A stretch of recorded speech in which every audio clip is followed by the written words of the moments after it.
Where does human dignity come from? Who determines what's right and wrong? And can any society exist without a shared moral compass? Welcome to the Commonwealth Matters. I'm your host, Richard Nelson, and today's guest is Dr. Robert P. George, who will help us tackle these important questions. Now, Professor George is the McCormick Professor of Jurisprudence at Princeton University and the director of the James Madison Program in American Ideals and Institutions. Dr. George is highly regarded for his work in moral philosophy, constitutional law, and natural law theory. He's served on the U.S. Commissions on Civil Rights and Religious Freedom. He's also the author of a book released earlier this year called Seeking Truth and Speaking Truth, Law and Morality in Our Cultural Moment. Dr. George, welcome to the program. It's a pleasure to be back with you, Richard. Thank you. Hey, it's really our privilege and honor to have you join us to talk about your book, of course, and a lot of the important things that you tackle in here. And I want to go to maybe one of the most important questions for any human being. It's an important question for me in the Commonwealth Policy Center, and it's the question of the sanctity of human life. Why is human life so important and sacred and intrinsically valuable? And you have this beautiful chapter called Human Embryos Are Human Beings. And you say this, I'm going to quote a little bit at length here. You say, when people want to justify killing, enslaving, or otherwise abusing a class of their fellow human beings, they first dehumanize them. And then you go on to say that it's scientifically demonstrable that human beings are living members of the species Homo sapiens. You go on to address arguments made by a Washington Post reporter who tried to justify abortion at those early stages, embryonic stage, even within the first few weeks. We don't have time to unpack all of that for this program, but I want to personally thank you for addressing the arguments that the pro-abortion community brings forth to dehumanize those very tiniest human beings at the embryonic stage. You shared a principle and a logical defense of human life at its earliest stage. Now, here's where I want to go with this, a little bit different direction.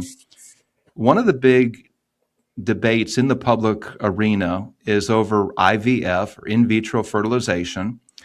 There are many conservatives who see IVF as a good for those couples who cannot naturally conceive. But there's a conundrum here because it involves the creation of an excess of tiny human embryos. It involves warehousing them and then ends in their inevitable destruction. And this issue has divided the pro-life community. Can you speak to a principled pro-life perspective when it comes to IVF? Well, there is a lot there. Perhaps, Richard, I could begin just by saying a word about why I put this book together. The book consists of essays that I've written over the past 10 or 12 years. The purpose of the book really is to share with the broader public ideas and arguments that I have been working on in my scholarship and sharing with my students here at Princeton over that expanse of time, addressing many of the most controversial and timely issues of our day, including the status of the human embryo, the nature of marriage, issues of religious freedom and the rights of conscience, and on and on. This book, unlike some of my other books, I should say, is not written for my fellow scholars. It's not written for professors. It's not highly technical. It doesn't go into the weeds on a lot of issues. It's written for ordinary people. Again, drawing on my experience teaching 18 to 22-year-old undergraduates here at Princeton. I wrote the book so that it would be accessible to, for example, high school seniors and college freshmen. I'd love everybody to read it, people of all ages and all walks of life. But I think it is particularly valuable. I hope it will be particularly valuable to young men and women. So when parents and grandparents are thinking of what they'd like their children and grandchildren to read, or their nieces or nephews, I hope they'll consider this book, because it does bring a perspective that that you and I share to bear on the issues of the day, and it does engage the most compelling counterarguments that have been marshaled against what's sometimes called traditional morality, the traditional view of the sanctity of human life, for example, or the belief in marriage as the conjugal union of husband and wife.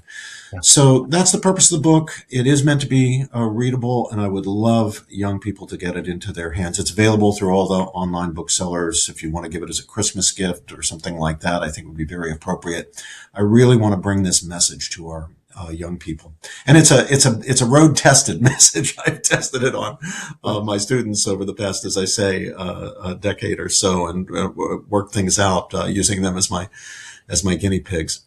Now, you've asked specifically about the question of IVF, and of course that does implicate, as you yourself noted, the question of the moral status of human embryos, and that's because human beings come into being, whether it is by natural reproduction, by sexual intercourse, or by technical means in laboratories, come into being as embryos.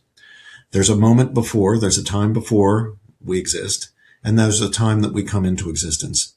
And there is no scientific mystery, contrary to what some ill-informed people say. There is no scientific mystery as to when that time is. We shouldn't put up with people anymore who say, "Oh gosh, we don't know when life begins," or it's a speculative question, or it's a theological question, or it's a metaphysical question. No, it's a matter of scientific fact, now well established and long determined. Human life begins at the point at which we have a new human embryo.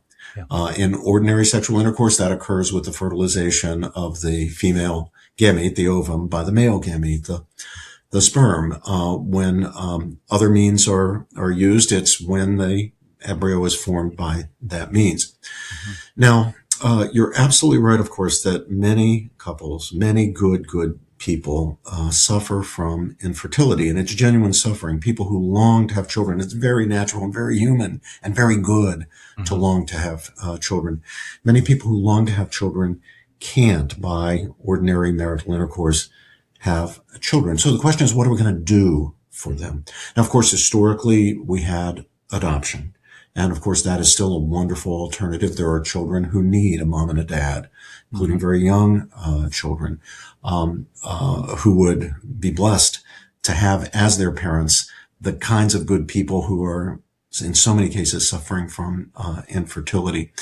But modern technology has made available other means, in vitro fertilization. In vitro simply means that the fertilization takes place not by ordinary sexual intercourse, but in a laboratory where the sperm and egg are united, and then the tiny embryo is created, just as it would be in ordinary sexual intercourse, and then implanted in the prepared uterus of the woman, of the mother, or, of course, in some cases, there's now surrogate motherhood.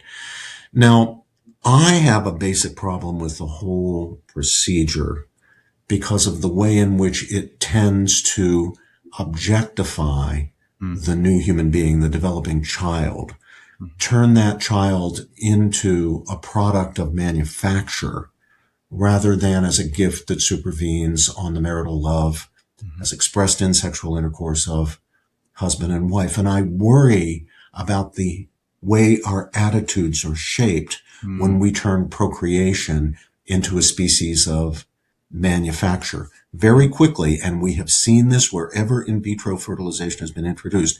Very quickly, people begin to think of the child as a product, and therefore subject to quality controls like any other product. And that means when the child conceived is not good enough, then it's got to be discarded, cast aside, destroyed, so that we can get a better version of the product. This is an inhumane attitude toward human beings, precisely because human beings are bearers of profound, inherent, and equal dignity. From a Christian point of view, or a Jewish point of view, from a biblical point of view, the rootedness of that principle is in the concept of the imago Dei, the concept that man is made in the very image and likeness of his creator, the very image and likeness of God, a message we get at the very earliest point in our scripture, in the very first chapter of the very first book of the Bible, the book of Genesis.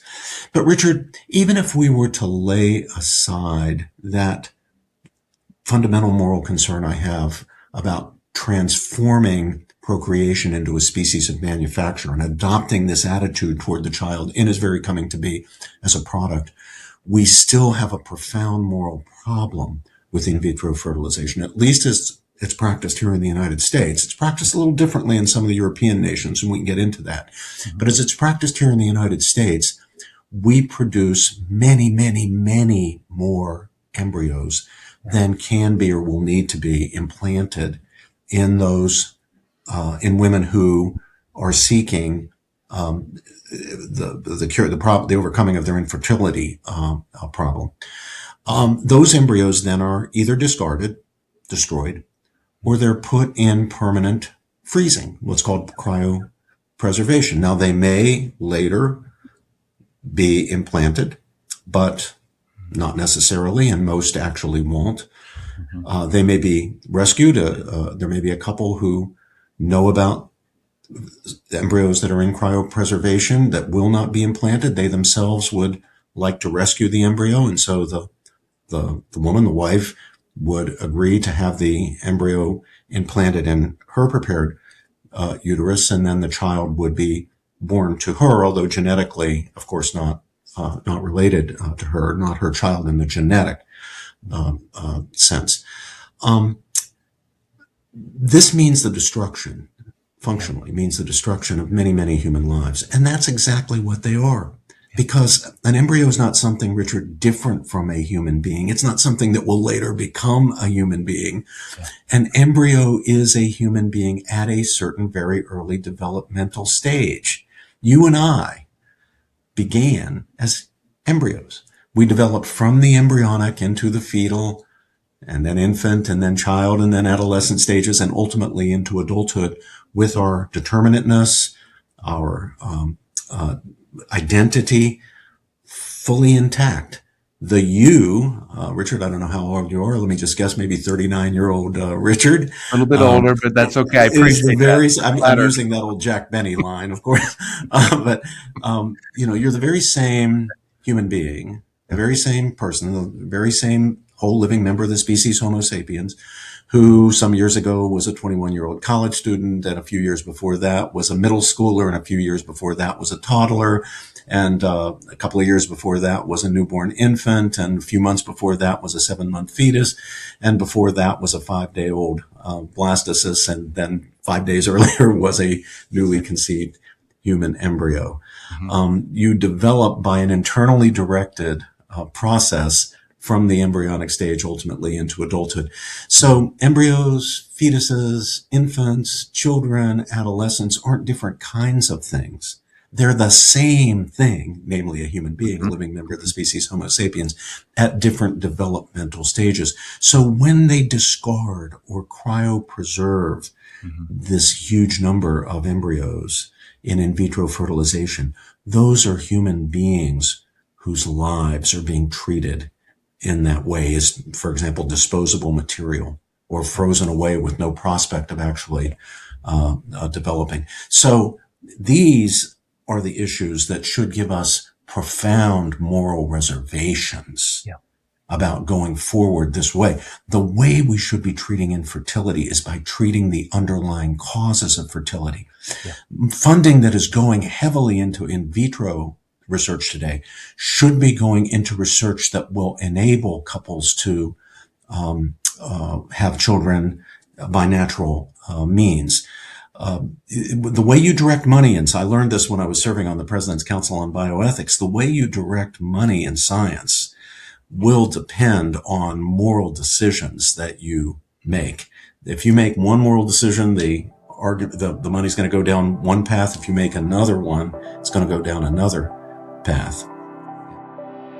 There's a proverb that says, when a land transgresses, it has many rulers, but with a man of understanding and knowledge, its stability will long continue. The idea here is that when people live without regard to their neighbors and without moral boundaries, then you need more government to restrain people who've gone off the rails. So if people are going to flourish, God's truth must be embraced. After all, God tells us who we are, what's our purpose, and how to live in harmony with our fellow man. Christians should understand what God's Word says and how to think biblically about the issues so that they can engage well. To stay up to date with what's going on in Kentucky, subscribe to CPC's newsletter. Go to CommonwealthPolicyCenter.org to subscribe, and you can also find other resources there. Thank you, and may God bless you. Yeah. Dr. George, thank you for that, by the way. This is, I think, one of the great questions of our day is the protection of human life. And one of the chapters in your book, you talk about Christianity and the rise of paganism. And you say that Christianity has contributed largely to a sanctity of human life ethic, where the most vulnerable have been protected in law, whereas in pagan societies, they haven't been. It's those who are most powerful and strong without regard to the weak. In fact, the weak were not cared for, entirely discarded. Discarded, as we're doing to in vitro embryos today. And you make a case discarded. I want to pivot over to the end of life's journey. We talked about the very beginning, the embryonic stage. Well, let's talk about the end of life, terminally ill people. This is another big public policy question. As we record the program today, one of the headlines in national news was that New York Governor Kathy Hochul announced a deal with legislative leaders that she will sign the Medical Aid in Dying Act, which essentially is physician-assisted suicide. Now, you have a chapter in your book entitled Death with Dignity, a Dangerous Euphemism. Speak to that. Why is that a dangerous euphemism? Well, I'll be happy to do that. And I'm very sorry to learn that Governor Kathy Hochul of New York, following now, just a few days earlier, Governor Pritzker of Illinois, has decided to sign, in both cases, bills that that legalize so-called medical assistance in dying. There's nothing medical about it. Yeah. This is killing people. Yeah. It's killing people ostensibly to prevent them from horrible suffering and so forth. But we've seen this legislation time and again. We see that it, quote, evolves, unquote. It begins by saying, well, you can only kill people who are severely physically suffering and have a very, very short time to live. They have a terminal diagnosis. And then you go down the slippery slope, and it's no time, literally no time, before you're killing 13-year-old girls who are suffering from nothing more than psychological depression, not to make light of psychological depression. But the whole justification was this intense physical suffering. You stop treating the person by dealing with the problem, and you start solving the problem by killing the person. And this is a bad step. My beloved great friend, the great scholar, the great bioethicist Leon Kass, makes the point time and time again. Medicine is not in the business of killing people. It's in the business of healing people and caring for people. Once it goes down the road to killing, it's no longer medicine. It's compromised its fundamental justification, its fundamental reason for being. It converts the healer into the killer, the facilitator of killing. It has a profound impact on the psychology of those in the medical field and a profound impact on the public. People who get older, they become disabled, they become dependent on others, will start to perceive themselves, they already do, but it will make it much worse, perceive themselves as burdens, who think, I should get out of the way. I'm drawing down family resources. I'm too much of a burden on my family psychologically. I don't want my children to have to, or my grandchildren to have to care for me. It'd be better if I just died. Yeah. When we change the law, we change cultural attitudes. The book on the basis of which I got tenure at Princeton and back in the Middle Ages, back in 1993, my book, Making Men Moral, made a simple point, but it's such a profoundly true one, and that is that law shapes culture and culture shapes conduct. Law shapes culture and culture shapes conduct. Now, law is also in turn shaped by culture, but law reciprocally shapes culture. When we change the law, the way these governors are now doing. Yeah. We're going to change people's understandings, that framework of expectations and understandings that people bear with them through their lives. It's not going to just make this new so-called good, which I think is really a bad, assisted suicide, available to people who would otherwise want it. It's going to affect whether they want it. It's going to affect people's desires for it, their sense of whether this is a good thing to do or a bad thing to do. We're going down a very, very dangerous road here. And this takes us back, Richard, to that principle in the very first chapter of the very first book of the Bible, in the book of Genesis, of the Imago Dei, the principle that is our anchor for the idea that the human being is a bearer of profound, inherent, and equal dignity. That principle on the basis of which we struggled and finally succeeded in eliminating slavery, although it still exists in some places in the world and in certain respects, even in our own country. But we made certainly enormous progress. We eliminated de jure slavery. We fought on the basis of that principle. Martin Luther King fought on the basis of that principle to undo the injustice of Jim Crow and segregation.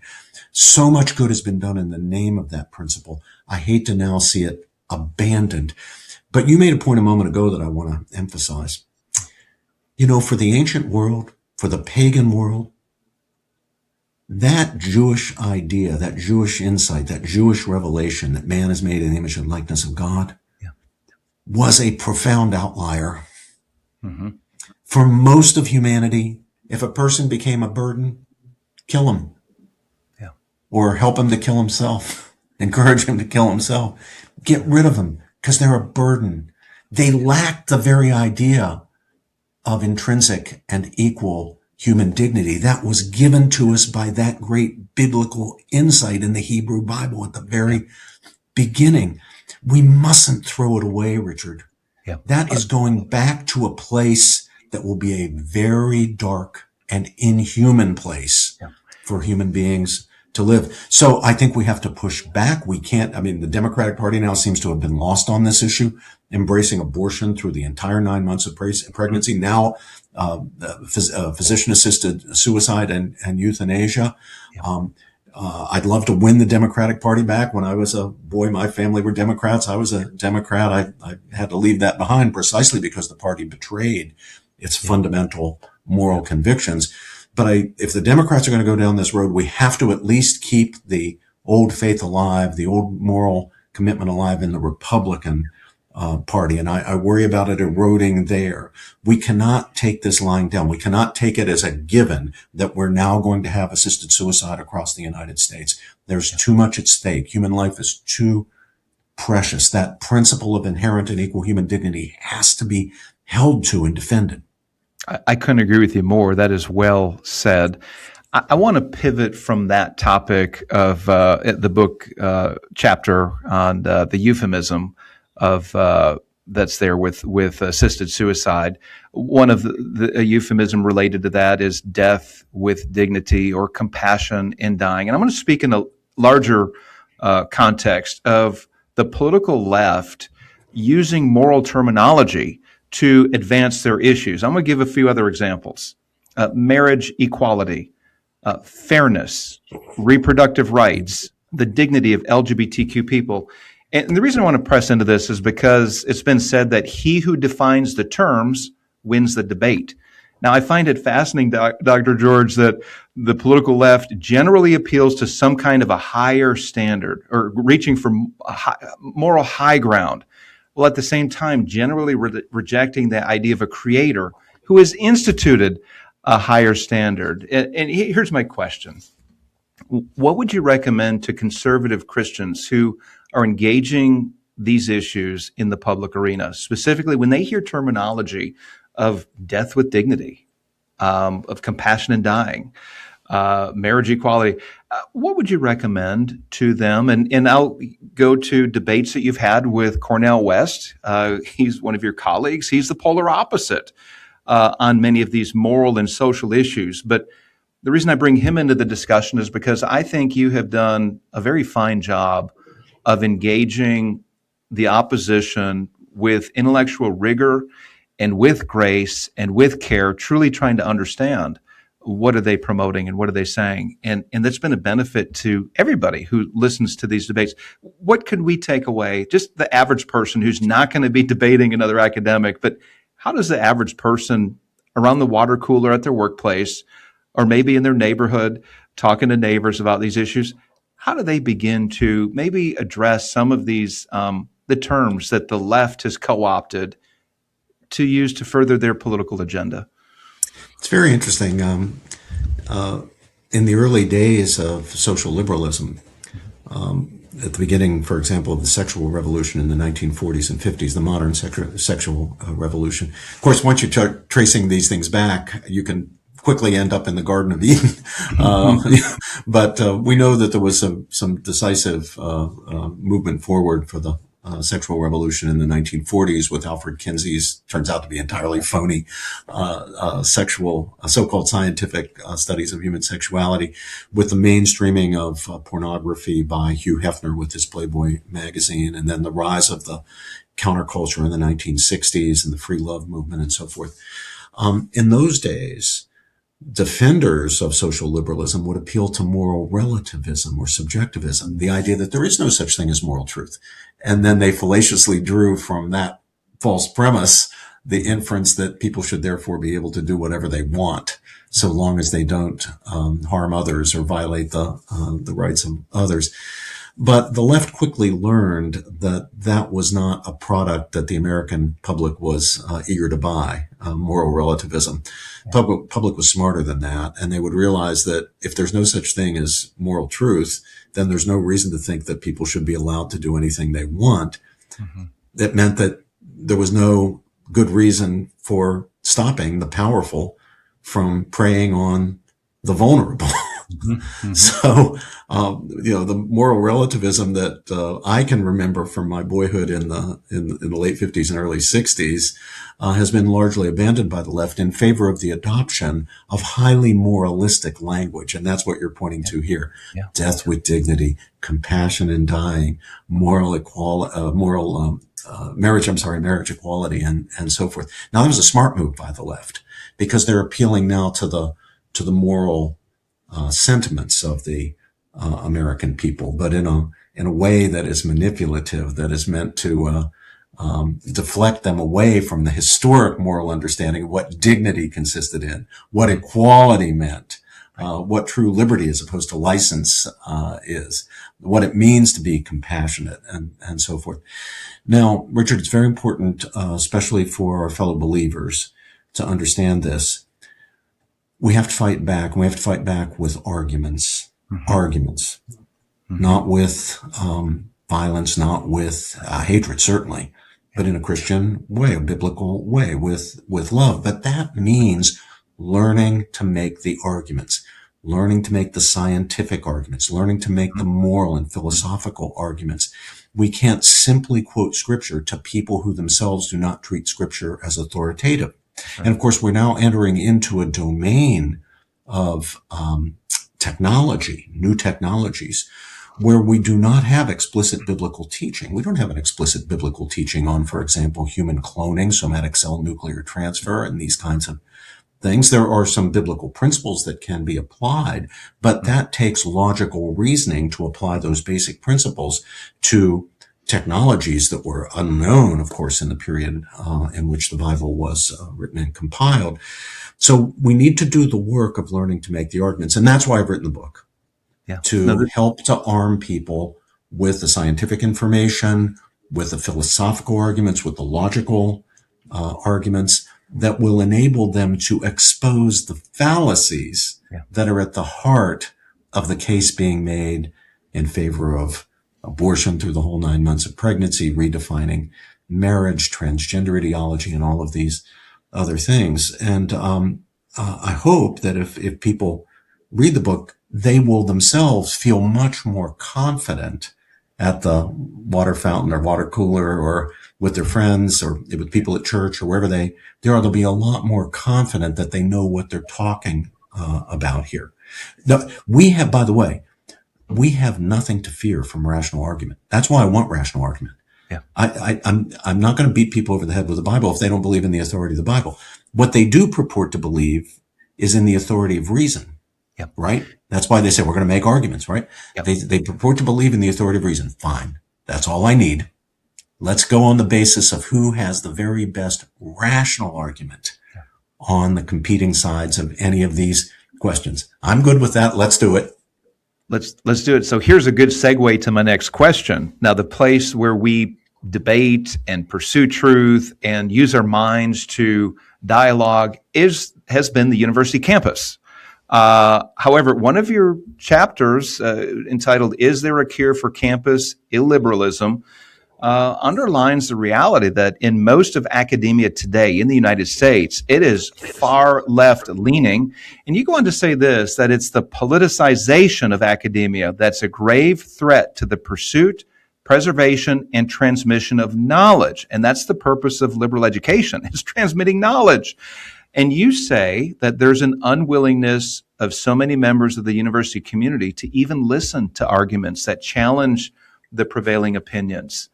So for example, we've seen when conservative speakers often come into campus context, wrath comes down against them. They have to have security or they're denied access. And I think most notably, unfortunately, was Charlie Kirk's assassination in Utah. These are supposed to be places of civility, places of dialogue, the free exchange of ideas. That's no longer the case. So what is the cure for campus illiberalism? Well, first let's look at what's actually going on. And much too often, not all the time, and not everywhere, but much too often and in many too many places, what's going on is not education, but rather indoctrination. Yeah. And indoctrination is not only not education, it's the very antithesis of education. I would much rather my students be ignorant than that they be indoctrinated. If they're ignorant, maybe I can teach them something. Yeah. Maybe I can expose them to the best arguments on the competing sides, the side I agree with and the side I disagree with, but the very best arguments on the competing sides, and then they can think their way to their conclusions. But if they're indoctrinated before I can even begin the project of educating them, I've got to pry their minds open with a crowbar. And when you've got a head stuffed full of ideology, believe me, that's a very hard thing to open someone's mind when they're deeply, deeply indoctrinated. So what we need to do to deal with the problem of campus illiberalism is to insist, those of us who are faculty members, those who are parents sending kids to school and paying the bills, those who have responsibility for state universities, those trustees of private universities, those administrators, what they've got to do is insist that we do genuine liberal education. What do I mean by liberal education? An education that proceeds by exposing the students to the best that has been written and said by the greatest minds, living and dead, on the subject matters under discussion in the courses. That's what I love about my dear friend, Brother Cornel West. He and I disagree about a lot of important issues, but he shares my conviction that we need to be educating our students, not indoctrinating them. Just as I want my students to be exposed not only to my conservative perspectives, but also to progressive perspectives so that they can think for themselves. I don't want to indoctrinate them. He feels the same way. He wants his students to be subjected to conservative perspectives, even though he doesn't share them, even though he's on the progressive side, because he doesn't want his students to be indoctrinated. He wants them to arrive at their conclusions by thinking for themselves. That's why it's such a pleasure to teach together. Cornell and I began teaching together back in 2005. We taught seminars. We taught under the course title Adventures of Ideas. We were recalling the title of a great book in philosophy by a Harvard philosopher of the period of the 19-teens, 20s, and 30s named Alfred North Whitehead. Mm-hmm. And we would typically begin with the writings of ancient Greek and Roman thinkers, figures like Sophocles, Plato, Cicero. We would move forward into the Christian period with thinkers like St. Augustine, St. Thomas Aquinas. Up to the Reformation era, we would teach the great debates between Luther and Erasmus, and then into the Renaissance, and then into the Enlightenment, and up into the 19th century and the 20th centuries. Our students would read John Stuart Mill, very progressive for his time, liberal, secularist thinker, but they'd also read John Henry Newman, a great religious thinker of the 19th century. Our 20th century authors, we'd have them read John Dewey, a very committed secularist liberal writer, but also C.S. Lewis. We'd have them read Lewis's great book, Abolition of Man, so that they would have a different perspective than the one that they get with Dewey. So Cornell and I, despite our disagreements, we are on the same page when it comes to what education should be. And for those of us on that page, that means no indoctrination. So the problem of campus illiberalism is basically a problem of indoctrination. And that's what we've got to eliminate in our colleges and universities. And we replace it with the kind of education that genuinely encourages independent thinking, where you make up your mind by considering the best arguments and evidence on the competing sides. It's really that simple, Richard. Yeah, that's very good. Maybe we need a state law here in Kentucky. We have a higher ed system, a lot of good people involved with it, but it certainly skews to the political left, and there is not a diversity of opinion in the classroom. These are tax dollars that are going to support these universities. These are young people. As you're saying, I mean, they really deserve to know both sides of an argument. They should hear the best arguments, hear from the brightest minds, and I think they're being deprived of an education. We're running out of time, Dr. George. I want to go to something you mentioned in your book. You were a graduate student at Harvard University when Alexander Solzhenitsyn came and spoke. He gave the commencement address. Now, he was a Russian dissident, jailed for years, incredibly prolific author, great writer. But he gave an address at Harvard that wasn't received very well. But he talked about the materialism of the West. He talked about the West being spiritually exhausted. And but you point to, and there's a lot that can be said about that, but what I'd like to hone in on is Alexander Solzhenitsyn was a courageous soul. He was a believer, didn't start out in that place, but he was willing to speak publicly and to suffer the consequences, certainly under the Soviet regime. But you lament that we do not have enough courage here. Just stepping back a bit before we get to that, but you said and emphasize that seeking truth isn't enough. We must also speak it. But you lament the lack of courage, the moral courage, especially in our institutions, to speak, to articulate, to bring this other perspective, like we're talking about human dignity, right?